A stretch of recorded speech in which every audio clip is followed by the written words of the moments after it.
Parmi ces voix qui appellent à des négociations entre la Catalogne et l'Espagne, celle très symbolique du patron du FC Barcelone. Le football, on le sait, est une religion en Espagne. Et depuis le début de cette crise, football et débats politiques se sont régulièrement entrecroisés. Florent Rodeau. Il incarne l'identité catalane. Comme son slogan l'indique, le FC Barcelone est bien plus qu'un club. S'il ne s'est jamais prononcé publiquement pour ou contre l'indépendance, le Barça a en revanche pris position pour le maintien du référendum d'autodétermination. Il appelle désormais au dialogue.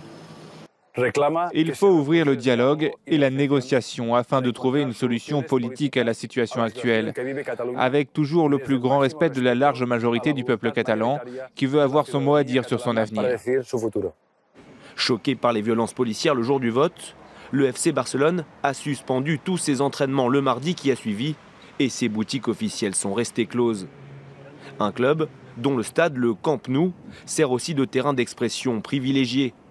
Slogan pro-indépendance, chants et drapeaux rouges et jaunes, à chaque rencontre, une partie du public met un point d'honneur à démontrer sa catalanité. Des revendications décuplées lorsque se présente le Real Madrid, le rival historique. Depuis dimanche, le FC Barcelone connaît une période de turbulence. 2 membres de la direction ont démissionné, agacés par la décision de jouer à huis clos le match face à Las Palmas, le jour du scrutin.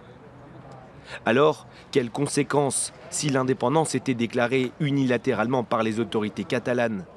Sportivement tout d'abord, le FC Barcelone pourrait être contraint de quitter le championnat espagnol, probablement le meilleur au monde.